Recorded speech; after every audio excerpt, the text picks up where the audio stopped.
again, everybody, and welcome to another episode of The Edge of Healthcare Lessons from Leaders to Use Today.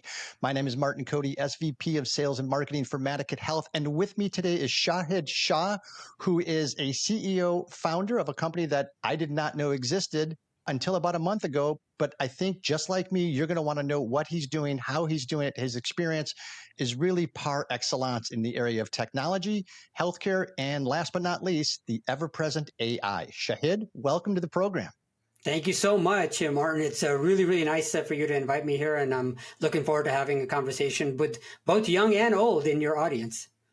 Excellent, because we do have that demographic covered, and especially for some of us older folks, of which I am now firmly entrenched in that category and cohort.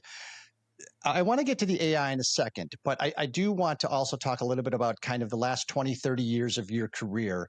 You're coming to us from Washington, D.C., and you've spent a bit of time in the government, or working for the government, if you will, but kind of walk us through from college, post-college, to what got you into where you are today and why.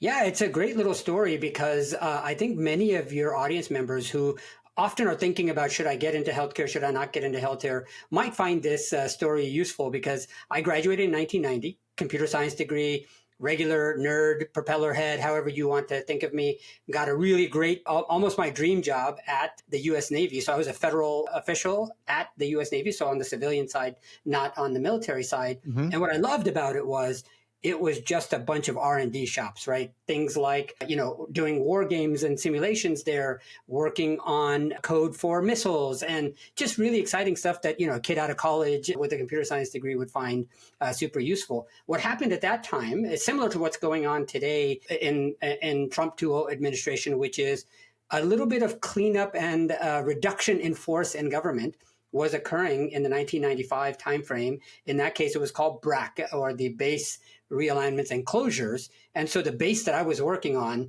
just up and moved, 200 miles south. And they're like, would you like to come with us? And I was like, I'm in Washington, D.C., a very vibrant city, moving to a farm town. Maybe that's not the best, move for my career. And so when I looked at that, I said, I'm doing something important. I'm doing it with impact. When I go in the morning, when I get home at night, I never feel like, oh my goodness, I wasted my day, because, you're working on tools and technologies for soldiers and sailors, et cetera. So I said, okay, what could I possibly do that might have the same level of impact and still be super heavily involved in IT? What I found was that there was a really cool architecture job at the American Red Cross. The American Red Cross, pretty much everybody knows, has two major divisions. One is their disaster recovery. They show up whenever anything goes wrong. You see the American Red Cross there trying to help out. And then there's another unit that they have, which is for blood collections. Anytime you give blood, it's usually for some purpose, and that purpose is to save someone's life or give them additional help if in their time of need.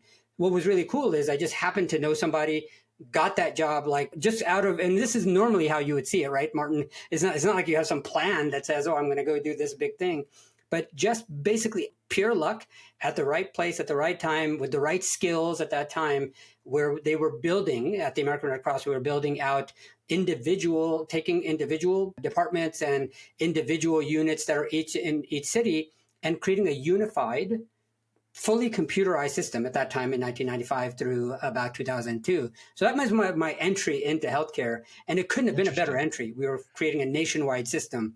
It was an electronic health record.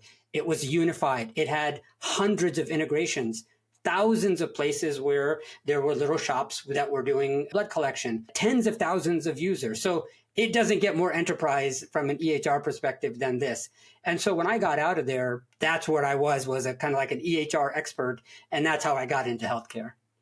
A couple of questions on that. And that's a fascinating story. Where was undergrad? Were you graduated with a computer science degree? Penn State. Penn State. Okay. So you're up at Penn State, and then you get a job in DC working for the Navy, which I find fascinating. And then the transition out of the Navy due to I'm not going to move 200 miles south type of thing. And you said you knew someone at the Red Cross. Who was that? You don't have to name names, but how did you know that person? Well, so I had worked for this particular young lady at the time at another location. She happened to move to the Red Cross and told me, hey, these guys are doing some really important stuff. We could use your skills. So it was one of those things where, like, not knowing anything about healthcare, I would have said, well, I don't know anything about healthcare. What do I Sure. do? Instead, one of my rules, leadership lesson number one from this podcast that probably, Martin, you've talked about before is when you're young, you say yes to everything. Well, Right? it's that, and that's kind of where I was going because I was curious where that relationship came from. But I think leadership lesson number 2 or 1.A would also be healthcare is a seemingly massive industry, but it's actually, a microcosm of many, many industries. And the lesson here is don't burn a bridge. You don't know where that person's going to surface and how much you're going to need them later on in life. So all these relationships have tentacles and reach. And if you're helping someone and you're giving value, then they will probably leverage your skills later on. So I totally agree with you on that standpoint with regards to say yes to everything, take every conversation. You don't know where it's going to lead. So congratulations on that. And so that was your entry into the wonderful wide world of electronic medical records and integration and arguably interoperability at that point in time. That's right. And in addition to that, the world of medical devices, because in this particular environment at the American Red Cross, this was the entire computer system is what we call a class 3 regulated medical device. So it was not under the purview of simple regulations like with the Office of the National Coordinator and others. It was under the purview of the FDA. And it makes sense, right? I mean, if you're taking blood out of somebody's body and then giving it to somebody else, you can literally harm them, if not kill them, if you don't do things right. And that's really the lesson here is when you're doing something super important, you're going to be impacting people's lives. And that's, you have to start thinking about it and say, well, do I want to be on the IT side where I'm working with information about patients? Or do I want to be on the care side, still in technology, but I want to be in medical devices, a pacemaker, some implantable in your brain, an MRI, et cetera. And what you want to think about, from just a career perspective is how much impact do I want? And do I want that, 2 o'clock in the morning phone call where something is so wrong that it's harming patients and you need to get to work? And so when you're young, like I said, you say yes to everything. But I haven't had that particular position for 25 years. I still can remember, like, if a particular phone call rings or a particular pager goes off, it still reminds me of those dozens of times when I did have to go in at 4 o'clock in the morning or 2 o'clock in the morning, because when life matters, there is no time. You don't have, work-life balance and that kind of stuff. You just have emergency world pretty much routinely. So you shouldn't do it for too long. I did it for about 5 years and they were really, really hard. But everything that I know today came from those 5 years of that, almost like a cauldron, as it were. And I'd recommend, unless you really, really love family life balance, do a hard job that matters to a lot of people for a little while so that you can go practice for everything else you're going to do later. No, I think that's an incredible wisdom. And I like the way you articulated it. Do that very, very hard job, but do it for a short period of time. Otherwise, you'll burn out and then be of very little use to anybody from that standpoint. Exactly. So that was early on in your career. And now, within the past 7 days, you've just returned from a pretty robust AI conference in Dubai. And I don't want to minimize everything that you accomplished in the gap between there, but I do want to kind of tie this up in a bow with regards to some of the medical device aspects, where healthcare is going from a digital health perspective, then obviously the explosion and importance of AI, and I would stress the responsible use of AI. So walk us through kind of a little bit about what this conference was about in Dubai. And then part B of that question is compare and contrast it a little bit to kind of AI from an industry perspective in the United States. Yeah, so this particular conference was one part of what they were referring to as AI Week in Dubai. Dubai's it's a dynamic environment. It's a very small area, so about maybe 4 million people or so, but they're being pretty advanced in fintech, health tech, AI. They're trying to get their tentacles into as many things as they can, drawing people to Dubai, creating it as a financial center, an AI center, et cetera, moving themselves away from oil as their primary source of income into a more diversified environment. And of course, AI is a nice umbrella as well because it hits all the different industries. So this particular event that we were at, there were many different types of people speaking. It was, people from energy, of course, we're in the Middle East. So energy was a big thing. Climate was a big thing. But easily a third of the speakers there, maybe even more than that, were in healthcare-ish technologies, many of them focused on, hey, we don't have enough doctors. What the heck are we going to do? All the way through to, could AI sit on the edge inside the pacemaker and do a better job, right? So you had the entire spectrum, as it were, of Right. talks. Now, what was really cool is that there are lots and lots of people that think that AI could do practical day-to-day work, but they're in the United States who are kind of fearful that, if I put this in, who's gonna hurt me from a regulatory, legal, et cetera perspective. And what they've done pretty well in the Middle East in general, even I was both in Riyadh and in Dubai, one thing the government is trying to do there is force people to think outside of the box and say, look, when something goes wrong, it's inevitable. Something is going to go wrong because not everybody knows this, but you're not going to get in trouble for it. And that's the slight difference here, is to say the government telling you, like we used to in the United States. The United States has a fantastic history of trying new things, except we do them in academia, right? That's why you run clinical trials and things like that in academic medical environments. But in general, if you look in normal treatment areas, everybody's afraid, right? We're like, oh, well, I'm not doing that and I'm not doing that. And what they've kind of done really well over there is open the shackles and say, look, yeah, just try everything. Tell us how it goes. Come back to us. And they're funding these. So they're saying, these 3 hospitals try this here. These 2 hospitals try this there. Now, again, it's small. You can't even compare the scale because, with 330 million people, there are 4 million people. But when you take the entirety of the group there are about 70, 75 million people in the entire Gulf Cooperating Council. So it's not like you couldn't do some of those things. And what they have the benefit of is they don't have, 75 years of legacy to try to bring up the case. So what I loved is hearing what the art of the possible was, understanding what is possible in the terms of either ethical AI or reproducible AI, and then bringing that back here is what I really enjoyed. So 2 quick lessons that I learned is everything that is tryable should be tried, right? Except there's the part 2 of the lesson is that the only things that we can't move fast and break things on are those that are literally FDA cleared. Up until that point, like if it's not an FDA cleared requirement, try it out. And even with the FDA, what we found these days, Marty, is that if you look at what the FDA is accelerating with what we call software as a medical device, they're saying, look, even in these areas that are FDA cleared, try stuff out. And that's what I think we're lacking here is we're not as bold as we used to be, 20, 30, 40 years ago, because we're so afraid. We have real tort reform to do in the country. We are afraid for good reasons, but lots of cool things that I saw over there. Yeah. It's an interesting balance with regards to pushing the envelope, but then also from a safety perspective, not pushing it so far that you bring about harm. And one of the phrases, I like what you just said on those 2 experiences or those 2 outcomes that you're witnessing, but the phrase that you uttered that really caught my attention was ethical AI. And I'm curious, who is determining that? Yeah, I think the way to think about it is that the ethical AI is generally going to be determined by the person who is going to use that AI. So at the moment, there is no way to quote, teach or train the ethics directly into AI and then not prevent it from doing anything unethical. What you will do though is, so let's look at AI in the same way that we would look at a young medical student who just finished school. They are an intern or a resident somewhere in a hospital.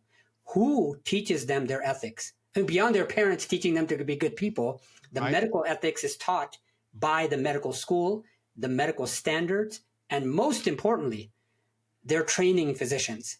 Correct. And so that's why we have to look at it and say, if I prompt my AI with a bunch of unethical stuff all the time, it is going to give me unethical answers over time. Yes. And that's why this problem right now is, I don't think there's a scenario over the next 5 years, let's just say, we won't go too far, is over the next 5 years, we're not going to have scenarios in healthcare where we say it's fully unsupervised, agent-driven, no oversight by humans. That, I think, is a bridge too far at the moment, not because it's technically difficult. Oh, sure. It's that there are lots of problems that we can't even fathom that the AI wouldn't be able to handle on its own. So I think if we keep this idea that we are doing supervised AI agents, and the supervision is done the exact same way that medical doctors, nurses, etc., supervise their students, that's a great way to think about how the process should go.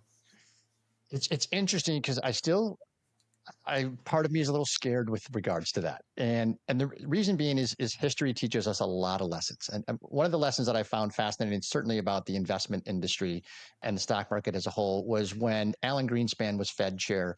And during the implosion in the 1990s, when the market cratered, he said the single most surprising thing was was the behavior of the CEOs was all self-preservation, not shareholder protection. And so when you juxtapose that to, well, who's going to teach AI, the ethical use of AI? It's going to be kind of the medical institution, the fellow or the training physician, stuff like that. Well, you get a decent OR surgical supervisor pulled to the side and ask him or her, is that doctor pretty good? They'll give you the honest truth type of stuff. So it's a challenge that I think some people are uneasy with as it relates to, well, do we want that person who all of us would agree off the record is not necessarily the most ethical teaching ethics to AI? But it also lends itself to a further question. You gave a talk in 2020 on how investors can sift through AI BS. And I think that was 5 years ago. And now that's very prescient, by the way. Congratulations on that. So teaching the investment community how they can kind of filter through AI from an investment portfolio perspective, and should we invest in this company? I get it. But I also think that same question applies today. Take out investors, and how do you teach hospitals? How do you teach payers? How do you teach patients to filter through the AI BS when it comes to adoption of digital health, when it comes to physician selection, when it comes to care modalities and medical devices and stuff like that? Huge question, Shahid. But I think AI is here to stay. And so I want to help health systems understand how to better utilize it, help payer insurance industries how to use it, and not continue to put roadblocks through prior authorization and everything else, preventing the provider from getting paid. And then the consumer, the patient, the member. It is the only industry that all of us will either touch beginning our lives or ending our lives for the most part. It is healthcare.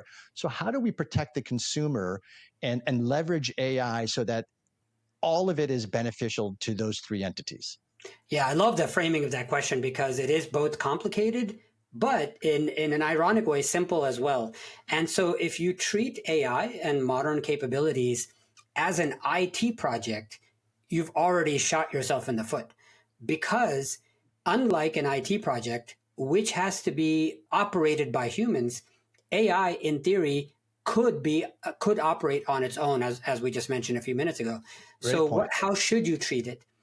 Treat it more like an incoming human being that you then have to take full responsibility for. Like, it doesn't matter whether a physician is fully credentialed. When they walk into a hospital or health system or a practice, you onboard them with, here's your email, here's your office desk, here's the kind of scribe that you will use. You generally train them even though they are trained. So you say, okay, when you bring in the AI, suppose Shahid's Nuco was created. I've got the most brilliant AI to potentially replace an entire doctor. The way to shoot yourself in the foot is to assume that Shahid's AI Nuco company did a fantastic job of training, and that I don't have to touch that training when it arrives at my organization. That would be like hiring somebody from the outside, a staff aug firm or a new doctor who's just been credentialed, and then say, hey, just figure out how things work around here. No need to talk to me. No need to talk to anybody else.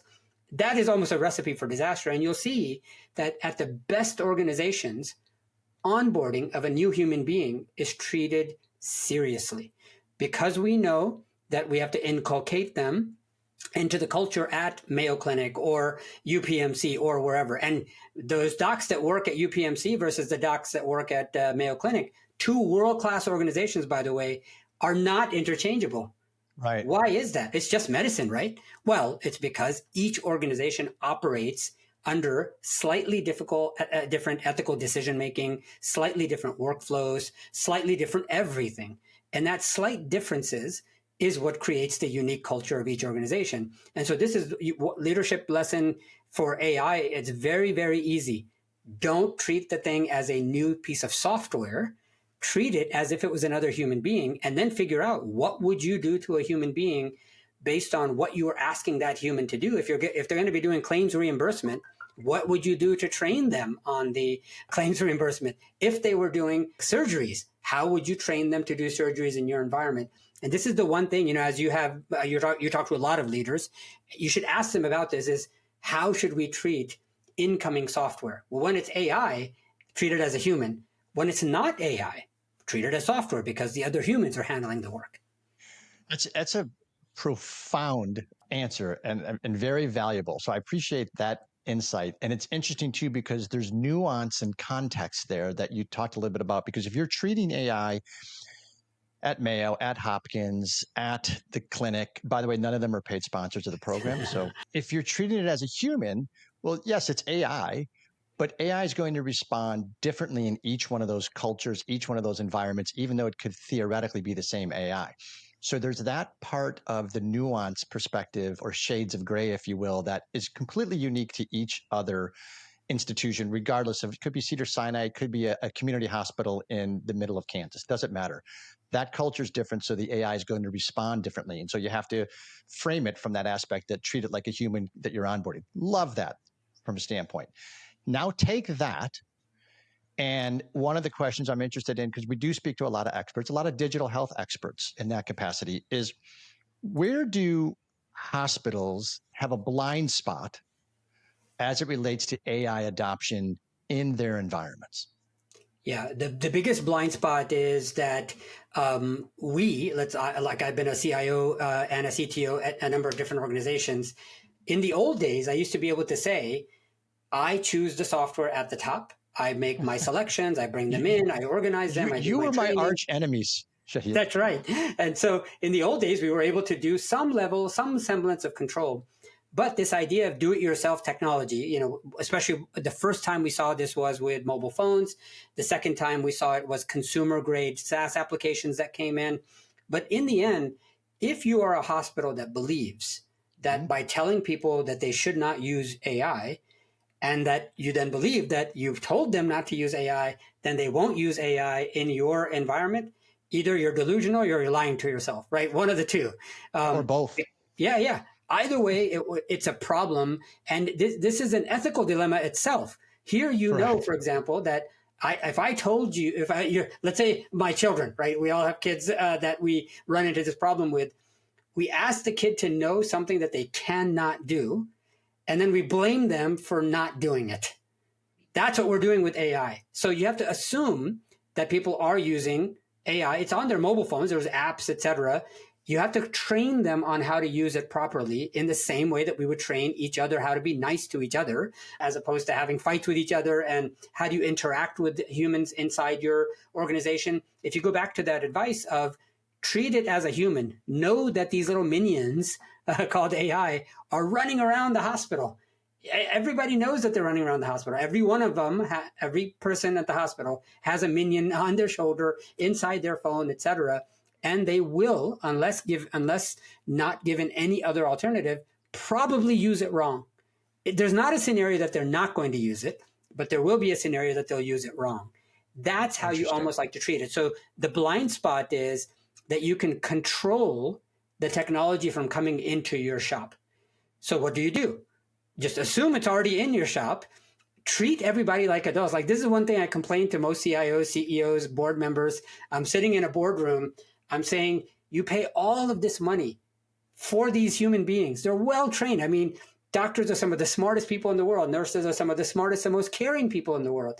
You bring them in and then you say, don't do this and don't do that and don't do this and don't. Why?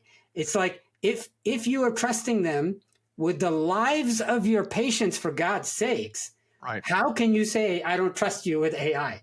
Right? I trust that you won't kill my patients when they come into the hospital, but God forbid you use AI. We don't know what you're going to do. No, that means you're treating them like children. treat people like adults, train them, let them understand what are you afraid of. Now, the other blind spot, though, Martin, is that so one part is they feel they can control the technology. The second part is they think they know how to best use it. Both of them are false. One, you can't control it from coming in. And number two, no one knows what they're doing. Anybody that comes in and tells you that they are an AI expert should then be summarily shot, because that is not a way to operate in a world where like nobody knew this particular kind of technology 5 years ago. Even though I did my AI, I've been talking about it, I'm classically trained in AI, but not in what we have today. Nobody can say that they know this environment. So that second blind spot is, first is the easy one. The second is a little bit harder because they're like, okay, we're going to bring in these experts. Really? Experts in what, right? We don't have any psychologists that know how to operate LLMs yet. Those are the only people that you could bring in to say, here's how LLMs operate. Everybody else, you have to get them to try things, understand that things are going to break, they're going to do some wrong things are going to accidentally happen, and you set up an environment for friendly failure. Not to kill somebody, not to harm somebody, etc. But friendly failure means not everything is going to work out the way you want to. And that second blind spot is easy to cover as well then. Oh, it's interesting. I like the phrase friendly failure. Understand it. The thing that I also think might be an unintended consequence here is that if there are, in fact, no AI experts, I also agree with you there. And by the way, if you say you're an expert today, you're out of date tomorrow, because that's how fast it's changing. I think there's also a tendency to introduce something that the healthcare industry does not need, and that would be paralysis by analysis. So I see, the leaders that I speak to, there's a consistent theme with regards to what they attribute their success to. A lot of it is risk taking. A lot of it is leaning in and trying things that it's okay to, you talked about friendly failures. It's okay if we don't get the unintended or the intended outcome. What we're going to get regardless is an education. Exactly. And then we can iterate upon that education to make a better informed decision in 2 months' time. How does a healthcare organization, an insurance company, a payer, anybody like that, adopt that framework and then make certain that they just aren't analyzing to the cows come home and not actually making decisions? Yeah, so in those areas, it's similar to the way that they're already familiar with how to make a clinical decision. Like there are things that are very typical. A broken leg doesn't need super long analysis. You gotta do your normal clinical process to fix that problem. But a complex, multi-organ tumor, hell, you got to do an enormous amount of analysis to figure out, well, how are we going to do this? What are the teams going to look like, et cetera? So if you treat every AI problem the same, you're going to have that problem. But again, if you treat the AI as a human or a thing that is adaptable and changeable, and I want to be completely fair to my fellow colleagues at places where we have to make decisions, right? It's a lot easier for us sitting on the outside, not having to live with the consequences of our talking. But as a CIO, if I made a decision, as a CTO, if I made a decision, as a CEO, if I make a decision, I have to live with those consequences. I can actually be fined or in some extreme circumstances go to jail. So putting that aside, it is a culture problem where and this is why I say that healthcare is uniquely positioned to accept AI risks, because we take far, far greater risks with human life. Absolutely. When you walk into a hospital, the chance that you can die of an infection goes up the moment you walk in, right? People know how to handle risk inside a hospital. It's just what we do all day long. Now, if we treat and say, well, AI risk is somehow unique to IT, well, that's why we've shot ourselves in the foot. But if you treat AI as a human and you know how to manage human risk, you hire the wrong nurse, she's going to hurt somebody, right? You hire the wrong PA, he or she might harm somebody. What do? You put process into place. You separate and say, this type of process, this type of outcome needs to have these workflows.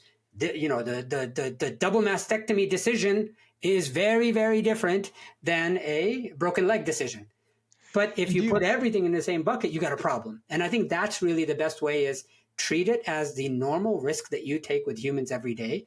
We in healthcare take risk and manage it all day long. So how do we take the AI risk and patch it in to what we're already doing? That's a great framework for thinking. It's not easy, not trivial by any means, Sure. but if you think about it the wrong way, you're going to get the wrong output. And do you think that ideology at the top in the United States healthcare system is prevalent? It is in certain environments. So, for example, in academic medical centers, people know what their risks are different than in a suburban clinic, for example. Mm-hmm. However, what they don't have is guys like us kind of like elucidating, right? All we're doing is we're kind of like surfacing things to say, hey, none of us really know what we're doing. But last week I found out that if I treated my AI as a human, it makes my decision making easier, right? That kind of thing I think we need to interpolate and understand and put out.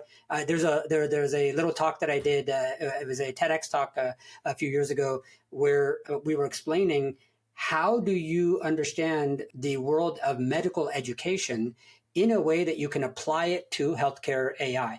So before the 1850s, by the way, there was no formal medical education. You learned what you did from, the sundry places.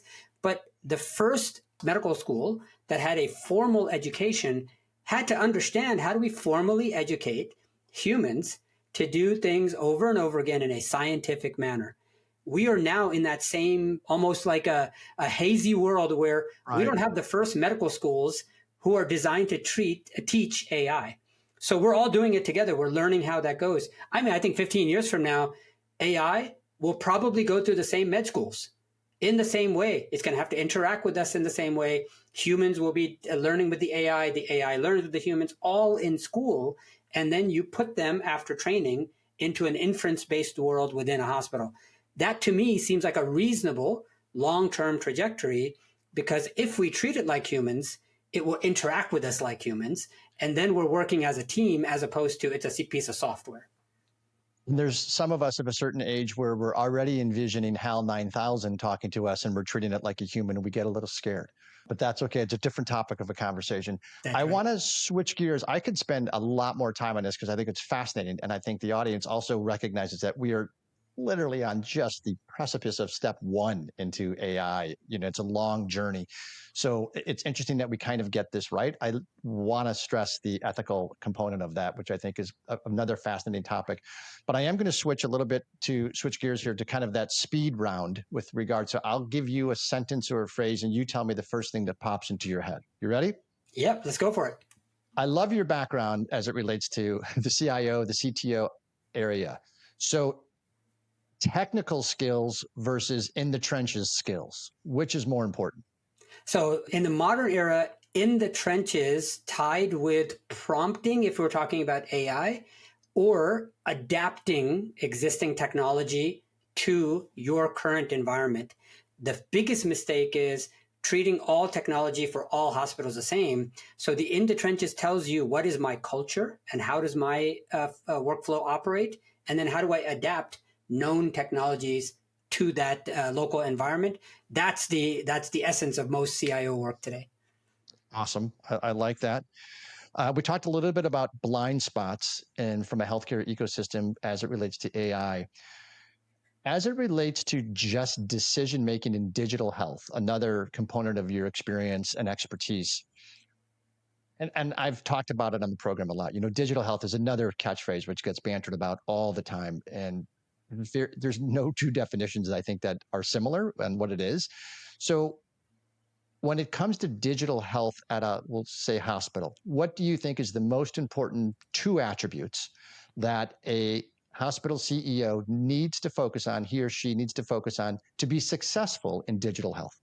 Yeah, so first would be, what lines of business are going to be able to improve my line of business in a way to either attract more patients, allow the care that I'm giving to my patients to be of higher quality, allow consistency of care across multiple patients. So you notice that a good CIO, a good CEO, a good CFO first thinks about the business that they are in. And we pretend like we say, I'm patient centric. No, you're not. You're an institution. Don't try to fool yourself. You are an institution. You're operating certain lines of business in that institution. And now you have to see, what technologies, of which there are a plethora. There is no need to worry about the invention of new things. Just start applying them to the line of business that you are in. And things then work out a little bit better than if you say, well, if I brought this new technology in, I could be in a new line of business. Right? That doesn't make any sense. As your first order of business is, you know what you're doing, find the tech that hits all of your requirements, such as revenue capture, make sure your margins are set, ensure that patient safety is maintained, all of those kind of things. And that's your first and primary goal. Now, the second and primary goal is to keep your institution in business, right? Mm-hmm. Now, in that particular case, you can start to say, do I acquire my technologies on its own and then build out personnel to use that technology? Or could I just buy a small practice or a small hospital that already is using that technology that I want and then embrace it and build it into my business? So hospitals take a long time to change workflows and people and everything else. Sometimes it's easier to just go buy the thing that you want and incorporate that. And of course, we see this in the regular business world. Right. No big pharma company is in the true R&D business, right? The R&D business is in small companies, small clinical trials, and then pharma companies buy them and then take them through the clinical trial process and then go and build brands. Hospitals have been acquiring other hospitals and clinics, et cetera, but not for anything usually other than accretive revenue or spreading the risk out and those kind of things. So we need to kind of like go back to our business roots and say that the technical part just needs to support the business decision, not the other way around. 25 years ago, pure tech made sense, right? Nobody knew anything, but unlike AI, we know a lot about digital health. We know a lot about how to do integrations, et cetera. So you got to have your business hat on at that time. I like it. And now I'm going to switch gears on that because we'll just say that's on the clinical side or the health system side. Now let's say on the regulatory side, you are in control of CMS and you have 2 days to enact policy, and none of the policies you enact can be reversed for 5 years. What two things are you putting in place? So number one, what I would do is to establish the idea that continuous care at home is more important than big box care within a hospital.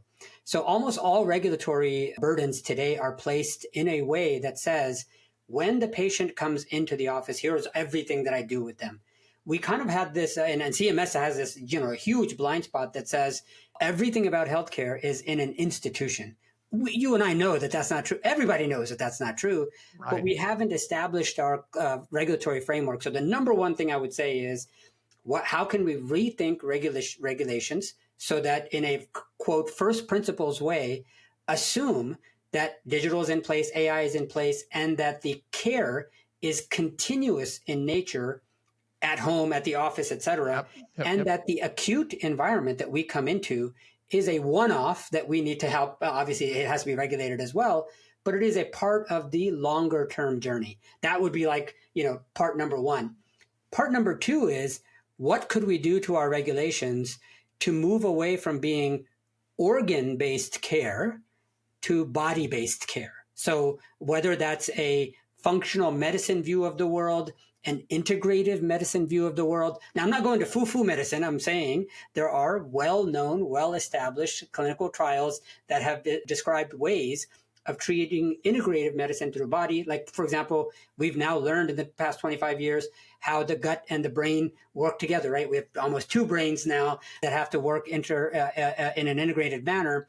We know that pure organ-based care works well when we can identify a particular organ is bad, but we don't know how to fix it by itself. Like if you have fatty liver disease, for example, fatty liver disease make you think that the problem is in the liver, but no. The fatty liver is caused by a whole bunch of other things. Correct. It could be diet, exercise, food, et cetera, all kinds of things. And so we are currently assuming that our organ-based care is going to take us into the future, and it certainly won't.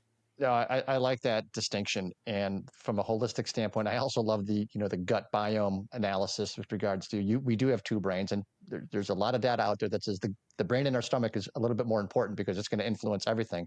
That's so right. Treat it with nutrient versus some of the stuff we're putting in our stomachs. All right, last question. You are stranded in an airport.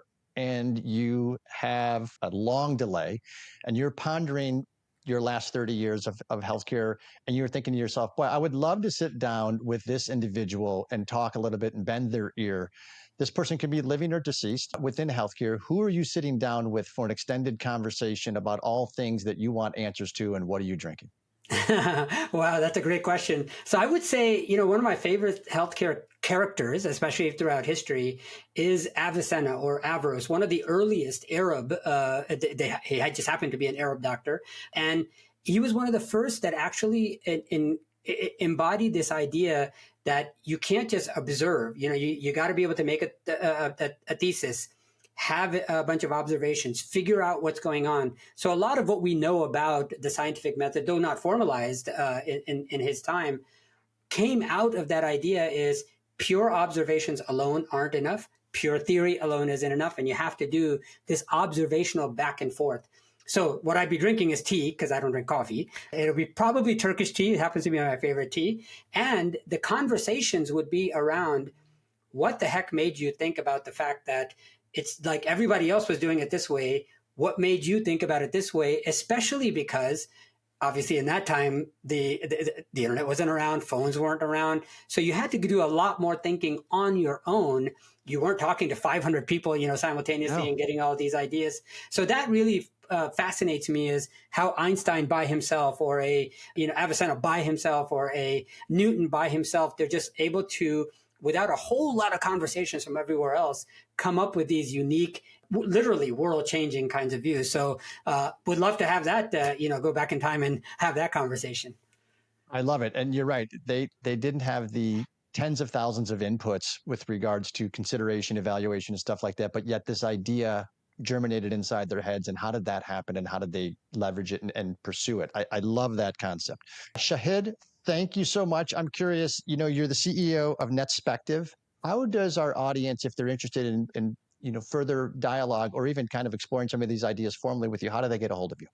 Yeah, so you go to netspective.com. You can also go to shahidshah.com. That has my profile and things that I do. If you want to see those TEDx talks, if you just go to YouTube and say Shahid Shah TEDx, there's 2 TEDx talks that I've done. That one of them is what I talked about at the very top of this conversation, which is how leaders should say yes to things. Like in healthcare, our normal philosophy is, nah, don't need this, etc. So that was pre-AI even, talking about what are good ways to find ways to say yes. And so that was one of them. And the other one is called Medical Science 3.0, which basically explains how do we know that we've reached a nirvana of medical research. And I'd love to come back to your podcast someday and talk more about how we can do medical research and maybe cure something every once in a while.